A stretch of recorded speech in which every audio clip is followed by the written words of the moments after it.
everybody. I hope quarantine is treating everybody well. I hope everyone's safe. I think today is like number 25 or something for me for my quarantine time, so I hope everyone's doing okay. At the end of my video, I'm going to be sharing an announcement about something exciting that happened in my life, so stay tuned for the end and you will find out what it is. So as you can see from the title and the thumbnail today, we're going to be talking about how to get into nursing school. So a little backstory for me, I actually applied for nursing school last year around this time actually.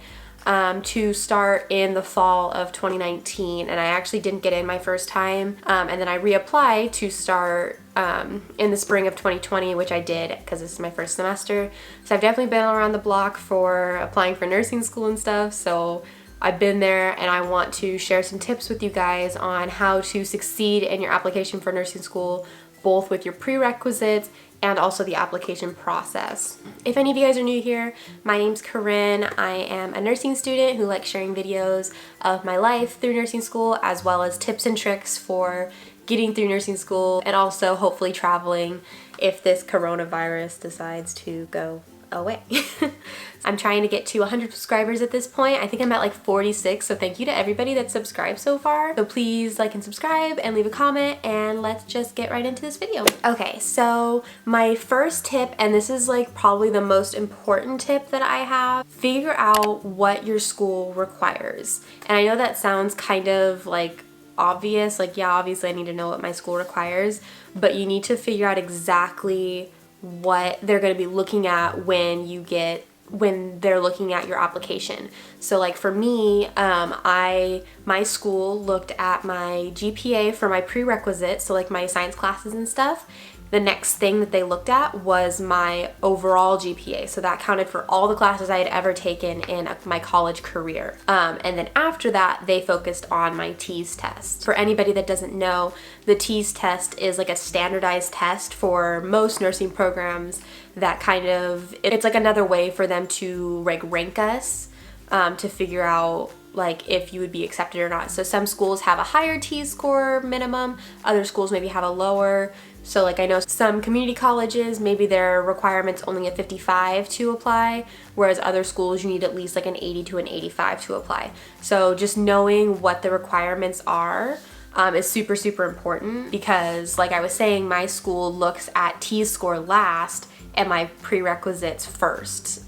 So just trying to figure out exactly which one is important, just so that obviously you want to do good on all of them, but if the TEAS score isn't even really going to matter, don't spend time studying for that when you still have a prerequisite that you're taking at the same time. Okay, so number 2, this kind of goes into my last one. So focus during your prerequisites.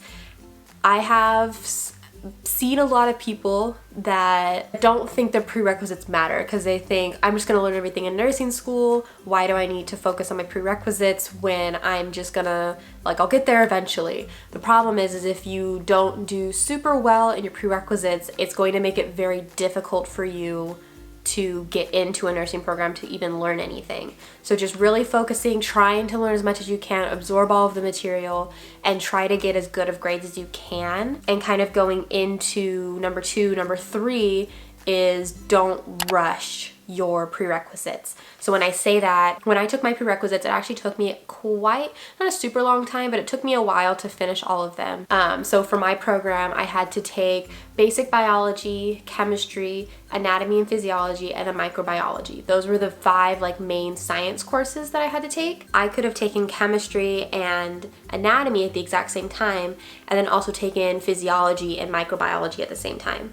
That being said, you have to think about, are you only taking those 2 classes, like just those, and you don't work? Okay, maybe you could get those done at the same time.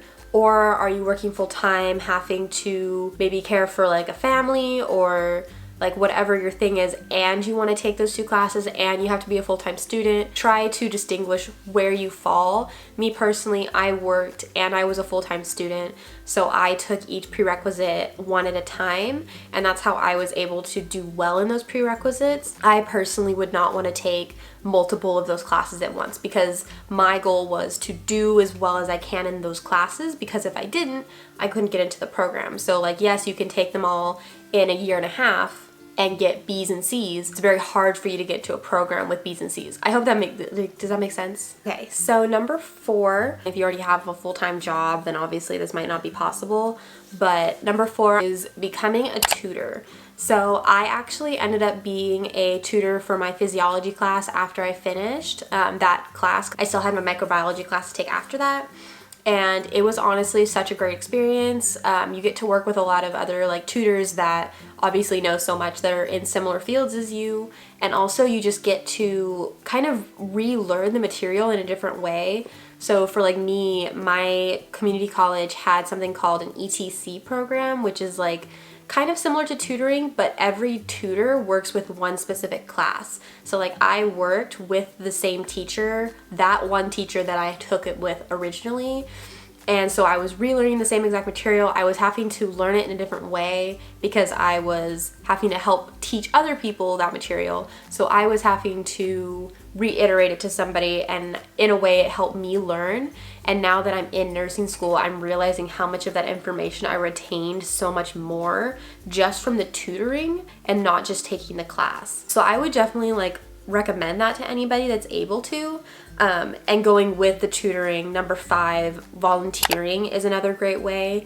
That one isn't so much with the prerequisites, it's more so with once you get into nursing school. I have a couple friends who either already work for a hospital or they volunteered as like or they were some sort of like CNA, something like that before they started nursing school. And they're already steps ahead of me who didn't actually get any volunteer opportunity before I started the program. So either one of those I think is a really great opportunity to kind of get you ahead before you even start the program. Okay, number 6, figure out if your school has a good versus better semester to apply. So when I say that, for my school, when I originally applied to start in the fall semester of 2019, their application process was different than people that were applying for the spring of 2020. For fall 2019, anybody in the entire country is allowed to apply for that program at my school. So someone from Oklahoma can apply, someone from Fresno State can apply, someone from the community college can apply.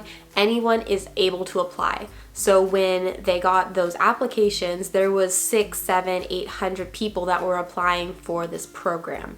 And when there's only 60 spots, you have a very, not a lower chance, but if you don't have a perfect GPA, I did not, if you don't have a perfect GPA, the likelihood of you being able to get in is a lot lower. Versus when I applied for the spring semester of 2020, it's only my school's students that are allowed to apply. So it's down to maybe 200 or 300 applications. Obviously, it's still a lot of people that are applying, but you have a much higher chance of getting in, especially if you don't have like a 4.0 GPA. Just keep that in mind. Try to figure that out with your school. If it aligns where that's like the first time you can apply, then go for it and see if you get in. You never know. But if you don't get in the first time and you figure that out, that they have that difference, don't be discouraged the first time applying if you don't get in, because I was there too. I cried all the tears, but just know that the second time around should be easier for you if you're already at that school. Okay, so number 7, this one applies mainly to people that are going from a community college to like a university. So find out if you are allowed to apply as soon as you get to your university. So when I say that, when I moved from my community college to my university, because of that like spring thing that I just talked about, you have to be at my school for a whole semester before you are allowed to apply for the nursing program. So I started in fall of 2018, I believe, at my university. And when they had the application open in June, I'd already been accepted into my school, but I wasn't allowed to apply for the nursing program because I hadn't been at the college yet. So it's good because it like prevents people from like taking spots from other people. But you just have to be aware of those things. So just check with your counselors. I didn't know about it at first. I actually like went to talk to a counselor and they explained it to me and I was like, oh, that's good to know, because I probably would have started earlier or done something else, but it all works out. This one's really simple, but just making friends in your classes is super important, and just making friends does make it more fun. I have some people in my program that have gone through all of the prerequisites together, and now they're in the nursing program together, which I think is super cool. So try to make friends. You're gonna have them for a long time, and if you're planning on staying in this area that you are in school, those people will be your coworkers one day. Definitely making friends is like a great opportunity, both in your prerequisites and in your nursing program. The next one is something that I struggle with. So it's being okay failing sometimes. So when I say that, I kind of mentioned this in the beginning of my video, but I did not get in the first time I applied for my nursing program, and it was really hard for me, and I really struggled with the fact that I had worked so hard in my prerequisites, and then I felt like I was a failure. I didn't get in. I got that sad little letter that they send you that says, "We're so glad that you applied," but and it was really heartbreaking, and it really took me a long time to be okay afterwards, but just understanding that it just wasn't meant yet. There's a reason why that you didn't get in, and it's not because you're a failure, it's not because you're not going to be a good nurse, but you will always have more opportunities to apply. Like, this is not the end of the road for you.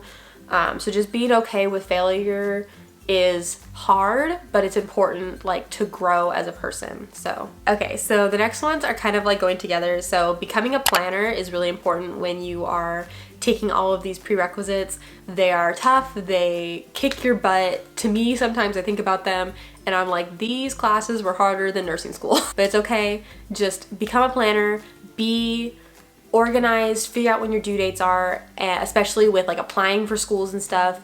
Be able to know what you need to turn in, what tests you need to take, when you need to have things due, and then also being overly prepared for everything. What's up? Okay, sorry guys. I don't know if it like cut off all weird, but I had to go do something real fast. But I'm back. So I can't remember where I left off, but I'll just go into my last one. So the last one is super like basic, but going to a counselor is super important. Specifically for like the school that you're wanting to go to. See one of those counselors, make sure that all of your prerequisites line up correctly. If there's any missing things or anything that might have some problem areas, you can figure it out then. It's so much better to figure it out early than wait and then find out when you're actually trying to apply for your program that you missed something, you forgot a class, stuff like that. And then I'm going to give you guys a little like bonus tip. Your science classes might not be the only prerequisites that count for your prereq GPA.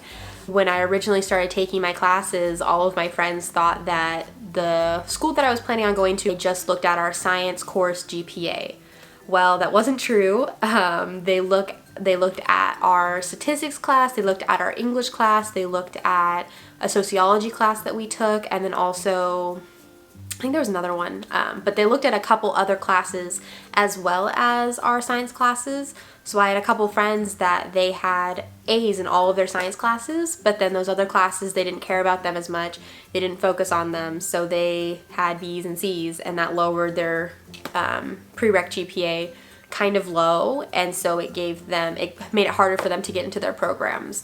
So just try to figure out exactly what counts for your prereq GPA, so that way you can try to do as well as you can in those classes. Obviously you want to do well in all of your classes, but just knowing that you need to get like an A or a B in a class can help motivate you a little bit. I know for me it does stress me out a lot, and I have a hard time working with that, but at least then you know, and you're not just doing whatever in those classes and getting C's and then realize that you can't retake them again and you have this C that you're stuck with.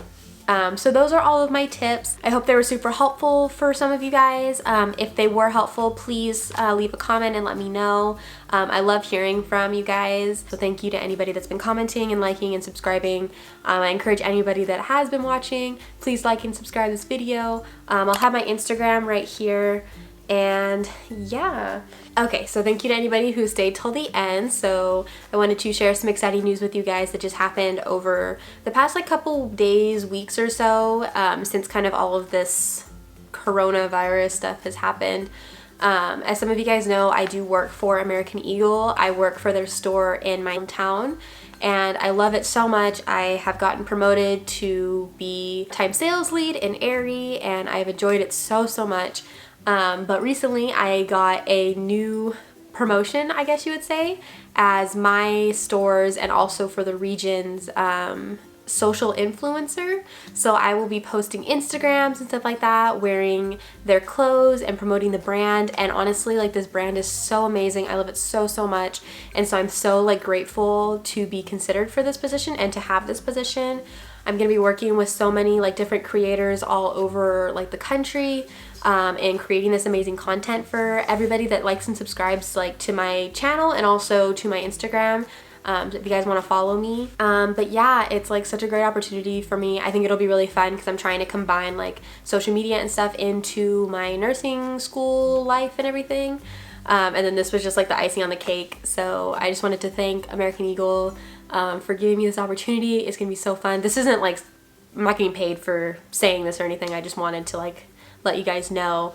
But yeah, I'm super excited. I hope this video was helpful to some people, and I will hopefully see you guys soon in a new video. Thank you guys so much for watching.